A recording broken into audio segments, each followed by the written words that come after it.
दिल्ली शहर में एक लड़का मोहन अपनी माँ के साथ रहता था। उनके परिवार में उन दोनों के अलावा और कोई नहीं था। वो दोनों एक छोटे से किराए के मकान में रहते थे। मोहन दिल्ली के एक हॉस्पिटल में सफाई कर्मचारी का काम करता था। फिर एक दिन दिल्ली शहर में कोरोना वायरस की दूसरी लहर आती है, जिसकी वजह से बहुत सारे लोग अपने अपने परिजनों को लेकर हॉस्पिटल की तरफ दौड़ते हैं। सभी हॉस्पिटल्स में मरीजों की भारी भीड़ उमड़ पड़ती है। मनोज भी उस समय हॉस्पिटल में अपनी सफाई कर्मचारी की ड्यूटी कर रहा होता है। हॉस्पिटल में इतनी भीड़ हो जाती है कि वहाँ का स्टाफ कम पड़ जाता है। तभी मनोज की नजर वहाँ एक औरत पर पड़ती है। वो औरत अपने बेटे का सिर गोद में लेकर रो रही होती है। मनोज उसके पास जाता है। क्या हुआ माँ जी, इनकी तबीयत ठीक तो है? नहीं बेटा, ये मेरा बेटा है। इसकी कोरोना रिपोर्ट पॉजिटिव आई है। ये ठीक से सांस नहीं ले पा रहा है और हॉस्पिटल में बेड नहीं है। तुम मेरी कोई मदद कर दो। माँ जी, लगता है इन्हें ऑक्सीजन की सख्त जरूरत है। अगर इन्हें ऑक्सीजन नहीं मिली तो दिक्कत हो जाएगी। बेटा, मैं क्या करूं? तुम मेरी मदद कर दो। मेरे बेटे को इस हॉस्पिटल में कोई बेड दिलवा दो। माँ जी, मैं इसी अस्पताल में सफाई का काम करता हूँ। हॉस्पिटल के अंदर एक भी बेड खाली नहीं है। बेटा, बेड नहीं है तो कोई बात नहीं, मैं इसे अपनी गोदी में ही रख लूंगी। हम कहीं भी जमीन पर ही बैठ जाएंगे। तुम बस किसी तरह से हमें ऑक्सीजन दिलवा दो। लेकिन माँ जी, ऐसे तो आप भी इस वायरस से संक्रमित हो जाएंगी। कोई बात नहीं बेटा, जो होगा देखा जाएगा। अभी इसकी देखभाल करने वाला कोई नहीं है, मुझे ही इसके साथ रहना पड़ेगा। ठीक है, आप यहीं रुकिए, मैं स्ट्रेचर का इंतजाम करके आता हूँ। फिर मनोज हॉस्पिटल के अंदर स्ट्रेचर ढूंढने लगता है, लेकिन उसे कोई भी स्ट्रेचर खाली नहीं मिलता। हे भगवान, अब क्या करूँ? यहाँ तो एक भी स्ट्रेचर खाली नहीं है। फिर मनोज वापस उस औरत की तरफ भागता हुआ जाता है। माँ जी, अंदर तो कोई भी स्ट्रेचर खाली नहीं है। आप हटिए, मुझे ही इन्हें उठाकर अंदर ले जाना होगा। फिर मनोज उस मरीज को अपने कंधों पर उठाता है और उसे अंदर लेकर जाता है। ऐसे ही मनोज रोज किसी न किसी मरीज की मदद करता और एक दिन वो खुद भी कोरोना पॉजिटिव हो जाता है। बेटा, मैंने तुझसे कहा था हॉस्पिटल की नौकरी छोड़ दे। इस समय हॉस्पिटल में नौकरी करना खतरे से खाली नहीं है। नहीं माँ, इस संकट की घड़ी में मैं अपने फर्ज से कैसे पीछे हट सकता हूँ? तुम घबराओ मत, मुझे कुछ नहीं होगा। ऐसा कहकर मनोज सो जाता है, लेकिन 2 दिन बाद ही अचानक मनोज की तबीयत बिगड़ जाती है। वो ठीक से सांस नहीं ले पाता। बेटा, क्या हुआ? तुम ठीक तो हो? माँ, मैं ठीक से सांस नहीं ले पा रहा हूँ। मेरा दम घुट रहा है। इस समय हॉस्पिटल में नौकरी करना खतरे से खाली नहीं है। मैंने तुझसे कहा था हॉस्पिटल की नौकरी छोड़ दे।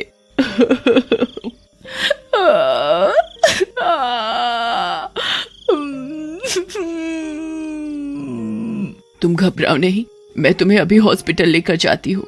फिर मनोज की माँ भागती हुई पड़ोस के घर में जाती है।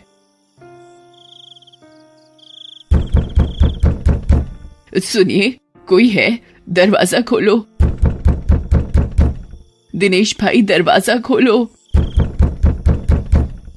वायरस के डर के कारण दिनेश दरवाजा नहीं खोलता और खिड़की से झांक कर देखता है।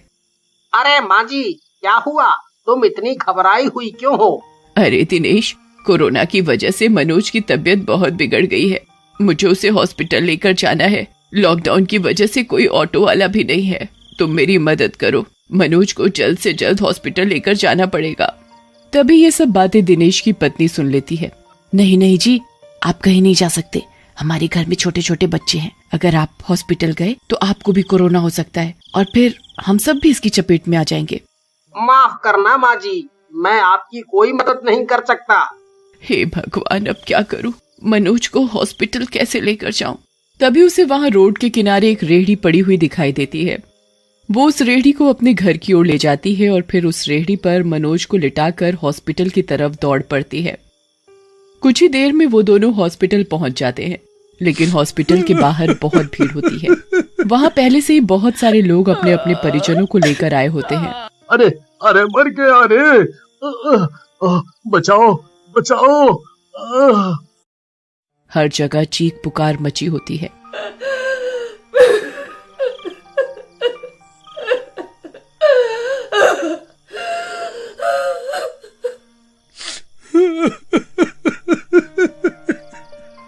फिर मां मनोज को सहारा देकर भीड़ से निकालते हुए किसी तरह हॉस्पिटल के दरवाजे तक पहुंचती है। वहां हॉस्पिटल का गार्ड उन्हें रोक लेता है। अरे गार्ड जी, मेरे बेटे की हालत बहुत खराब है, हमें अंदर जाने दो। इसे ऑक्सीजन की सख्त जरूरत है। अगर इसे जल्दी ऑक्सीजन नहीं मिला तो मेरा बेटा मर जाएगा।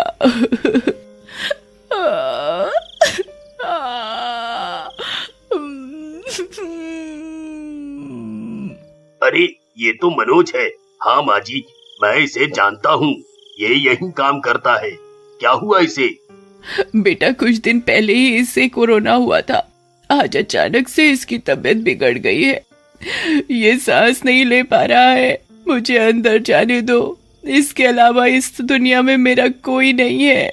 माँ जी, मुझे माफ कर दो, अंदर एक भी बेड खाली नहीं है। मैं मजबूर हूँ। ये बाकी लोग भी बेड की तलाश में ही यहाँ खड़े हुए हैं। हे भगवान, अब मैं क्या करूं? आप ही मेरी मदद कीजिए। उसी हॉस्पिटल में एक बुजुर्ग जिसकी उम्र 80 साल के करीब होती है, अपनी खिड़की से मनोज की मां को रोते बिलखते हुए देख रहा होता है। हे भगवान, अब मैं क्या करूं? उनके मुंह पर ऑक्सीजन का मास्क लगा होता है। उस मां को अपने बेटे के लिए रोता देख उन्हें बहुत दुख होता है। फिर वो डॉक्टर को बुलाते हैं। डॉक्टर साहब, क्या इस हॉस्पिटल में कोई भी बेड खाली नहीं है? वो देखिए ना, हॉस्पिटल के बाहर एक माँ अपने जवान बेटे की जान बचाने के लिए कैसे मिन्नतें कर रही है। आप उनकी मदद क्यों नहीं कर रहे? सर, पूरे हॉस्पिटल में एक भी बेड खाली नहीं है। हम चाह कर भी किसी की मदद नहीं कर सकते। आपको आराम की सख्त जरूरत है। आप ज्यादा बोलिए मत, इससे आपका ऑक्सीजन लेवल भी गिर सकता है। डॉक्टर साहब, मैंने कभी सोचा नहीं था कि मुझे ऐसा दिन भी देखना पड़ेगा। मुझे लगता है मैंने अपनी जिंदगी जी ली है। अब इस बेड पर उस जवान लड़के का अधिकार है। आप ये बेड उसे दे दीजिए। लेकिन आपको भी ऑक्सीजन की सख्त जरूरत है। अगर आपने अपना ऑक्सीजन मास्क हटाया तो आप जी नहीं पाएंगे।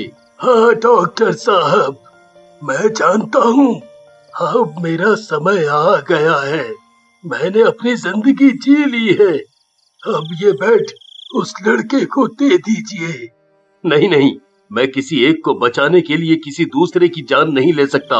आप कुछ देर रुकिए, हम सब किसी न किसी तरह मदद जरूर करेंगे। नहीं डॉक्टर साहब, तब तक बहुत देर हो जाएगी। डॉक्टर साहब, मैं जानता हूँ मुझे क्या करना है। आप मेरे परिवार को मेरी तरफ से अलविदा कह देना। लेकिन आप ऐसा क्यों कह रहे हैं? आप क्या करने वाले हैं? अरे नहीं, ये आपने क्या किया? फिर डॉक्टर जल्दी से ऑक्सीजन मशीन को फिर से चालू करने की कोशिश करता है, लेकिन बहुत देर हो जाती है और वो बुजुर्ग वहीं दम तोड़ देते हैं। फिर डॉक्टर उस बुजुर्ग के बेटे को पूरी बात बताता है। मुझे आप पर गर्व है पिताजी। आपने दूसरों की जान बचाने के लिए अपनी जान कुर्बान कर दी। हाँ, आप सही कह रहे हैं। हमारे पूरे हॉस्पिटल को आपके पिताजी पर बहुत नाज है। अब हम उनकी कुर्बानी को यूं ही जाया नहीं जाने देंगे।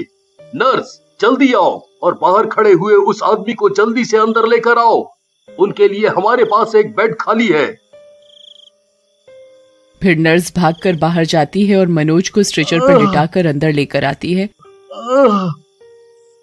और उसे जल्दी से ऑक्सीजन सपोर्ट दी जाती है। ऑक्सीजन लगते ही मनोज की जान में जान आती है।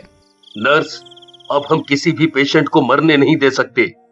बेड नहीं है तो क्या हुआ, जल्दी से स्ट्रेचर का इंतजाम करो। हम बाहर ही सबको ऑक्सीजन देने की कोशिश करेंगे। फिर हॉस्पिटल के आंगन में ही लोगों को ऑक्सीजन सपोर्ट दिया जाता है, जिससे बहुत सारे लोगों की जिंदगी बचाई जा सके। और कुछ ही दिनों में मनोज भी ठीक हो जाता है और दोबारा हॉस्पिटल में बाकी लोगों की मदद करने के लिए आ जाता है।